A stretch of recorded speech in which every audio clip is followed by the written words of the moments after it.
Emily sneered at me after I announced my resignation, and I responded by maintaining a silent, steady gaze.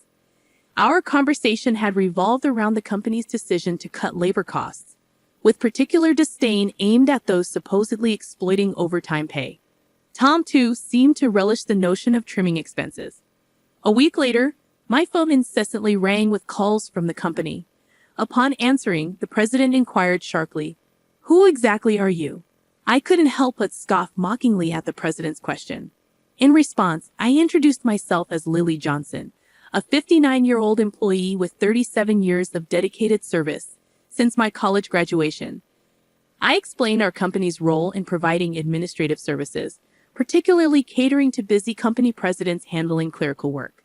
Specializing in tax-related matters, I proudly managed 45 clients, a responsibility that had grown overwhelming despite the assistance of a part-timer.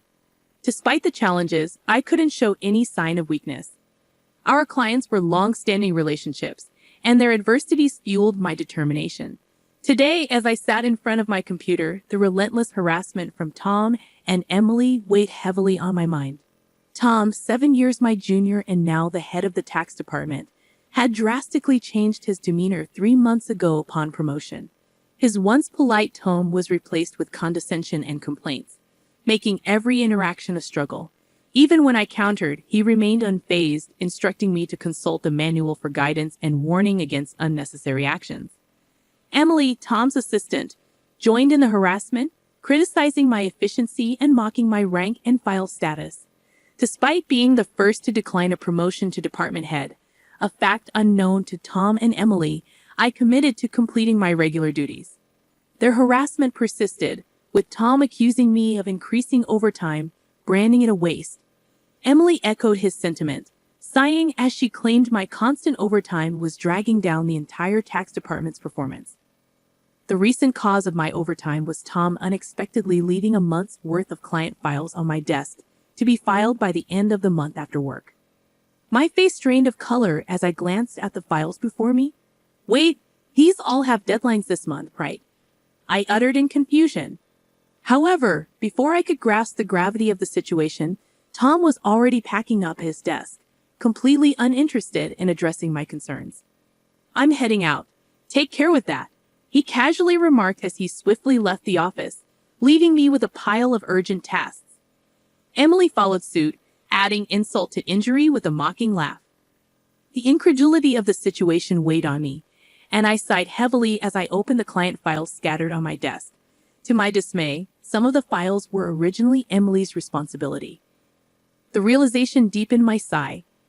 I understood why Tom had been subjecting me to relentless harassment. They wanted me to retire quickly. My extensive experience and deeper knowledge in taxation made me a preferred resource for other members of the tax department over Tom. Tom's unapproachable demeanor and unattractive appearance made everyone, except Emily, avoid him. It seemed Emily's proximity to him was strategic, driven by Tom's preference for younger female employees. The shallow nature of their thinking sent a chill down my spine. Emily's harassment was not just a personal vendetta. She aimed to curry favor with Tom, the one evaluating the tax department's performance. Despite these challenges, I had to manage the declarations.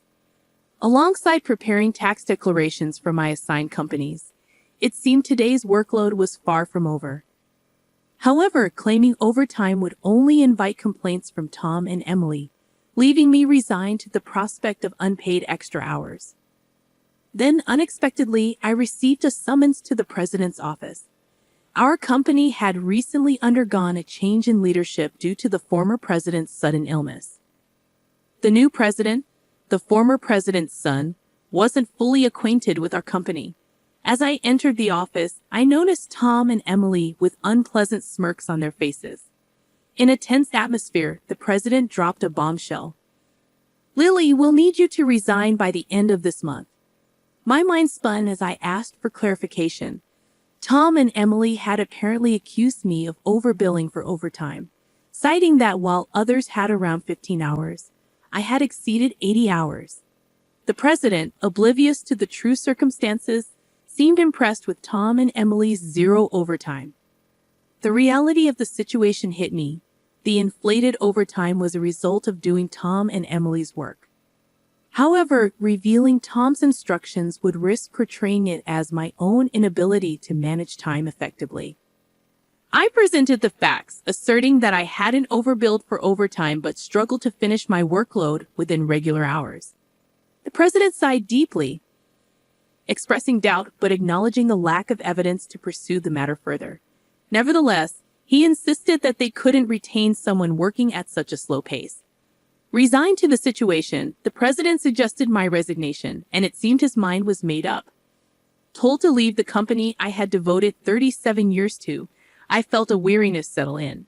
Despite my dedication, the additional workload from Tom and Emily went unappreciated. I agreed to resign at the end of the month, acknowledging that I had already communicated my decision to the president. As I glanced at Tom and Emily, their vulgar smiles reflected satisfaction. Leaving the president's office, Emily taunted me with a sarcastic, "Thanks for quitting," her sneer cutting through.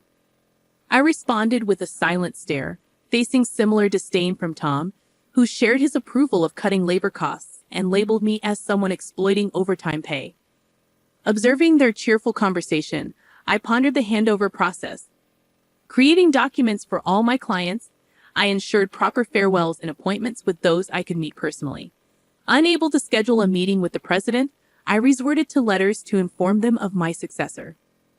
A week post-resignation, enjoying a moment of relaxation at home, my mobile phone rang. Seeing the company's call, I hesitated, having already completed social insurance procedures. However, persistent calls from both the company and Tom and Emily's personal mobiles led me to answer reluctantly. As I picked up, the president urgently spoke, asking, "Who exactly are you?" I couldn't help but mockingly reply, "Just an unemployed lady who resigned from the company, nothing else." In response, the president urgently explained the chaos since my departure. 49 calls to stop transactions with the company. He pleaded for my immediate return, revealing a sense of panic in his tone. Reluctantly, I rose from my seat and made my way back to the company. Upon my arrival, I found Tom and Emily waiting, their faces notably pallid and dark circles underlining their weary eyes. Surprised by their drastic change in appearance, I inquired about what was happening. Tom glared at me and revealed, "Since you left, we've been bombarded with calls to stop transactions, not just from your clients but also from prospective companies we were planning to introduce." "What did you do?"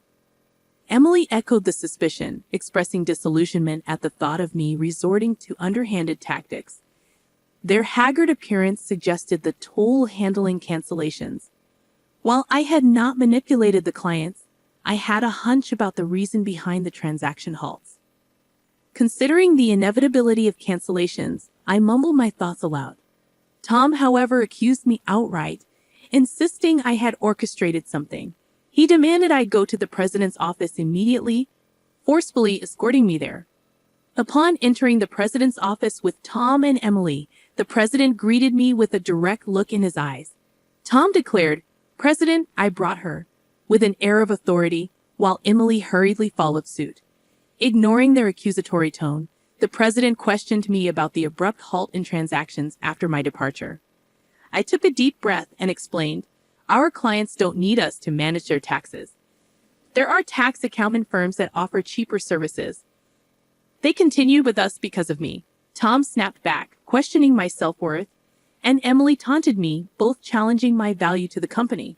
Undeterred, I elaborated on my unique approach, offering tailored tax-saving strategies that resonated with our clients. Tom dismissed it as inefficient, arguing that their manual-based operations were more practical.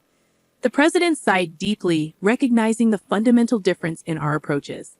In a serious tone, he said, "Actually," signaling a crucial revelation or decision to follow. I received a surprising call from my father, the former president. It turns out that some clients, who had stopped transactions, went directly to Dad to negotiate on my behalf. I hadn't anticipated clients going to such lengths for me. Dad emphasized that the tax department thrived because of my contributions. Not only did I manage my clients efficiently, but I also supported my colleagues' clients, possessing knowledge that even Tom couldn't match.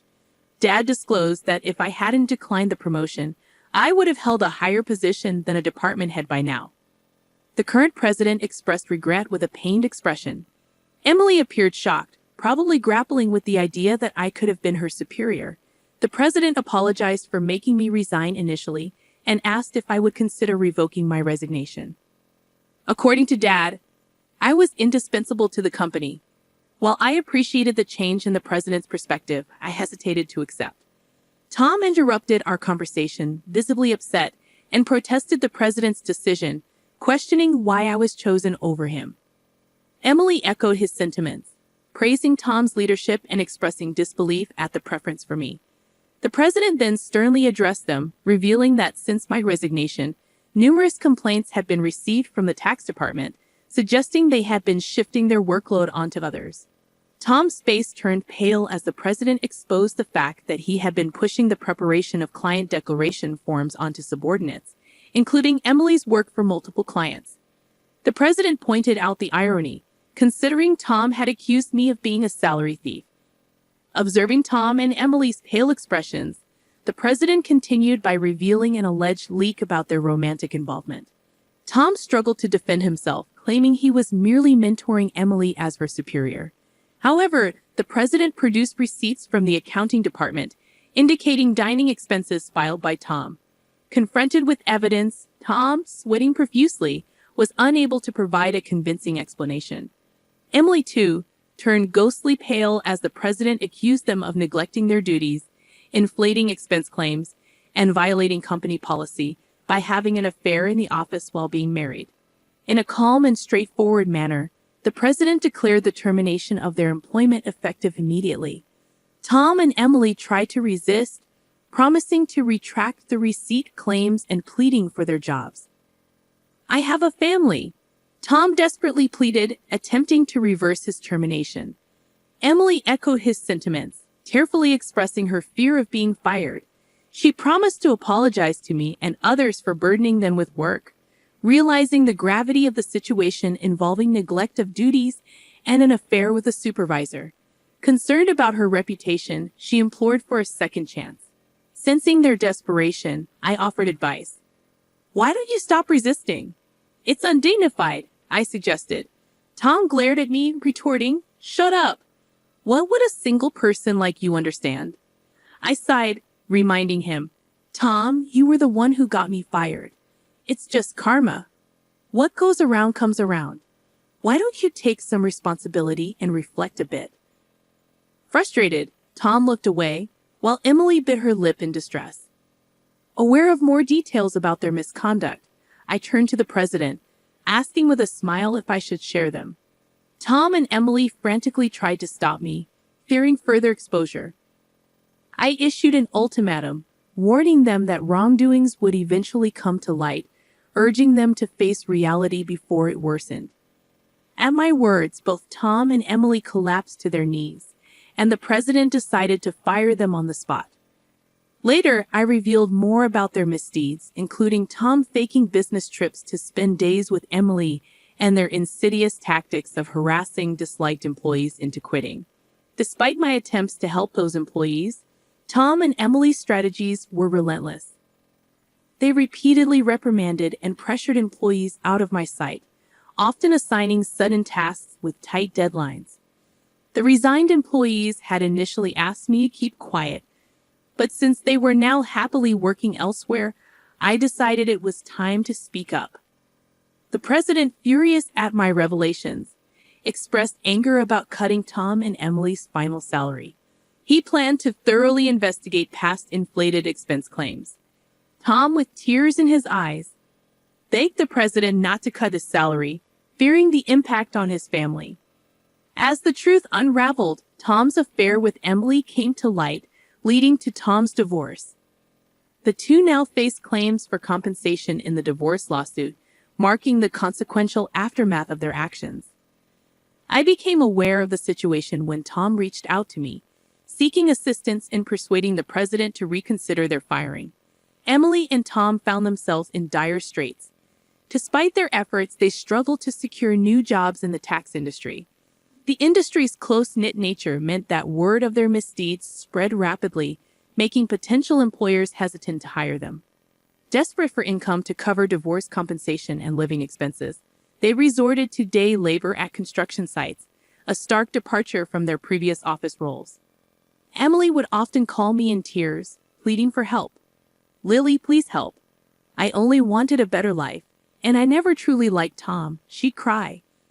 However, I couldn't ignore the fact that their predicament was a consequence of their own actions. Many, including myself, had been impacted by their behavior. I reminded Emily that the consequences were a result of her choices. "You can't unring a bell," I told her firmly. Facing hardships was the consequence of her decisions. Emily's despair echoed through her protests. Despite her regrets, the outcome remained unchanged. As for me, I chose to distance myself from the chaos of the corporate world. Despite the president's pleas for my return, I declined. Once told to resign, I had no desire to return. Instead, I found solace in assisting at a friend's tax office, supplementing my income and enjoying a more relaxed lifestyle. In the future, I entertained the idea of starting my own office, where I could serve my clients without the constraints of corporate bureaucracy. In my own space, I could fully dedicate myself to my clients' needs. As a tax accountant, I aspired to be on equal footing with my clients, providing service without superiority. This marked the beginning of a new chapter in my life, one filled with excitement and opportunities to pursue what truly mattered to me. My second life had just begun, and I eagerly anticipated the journey ahead.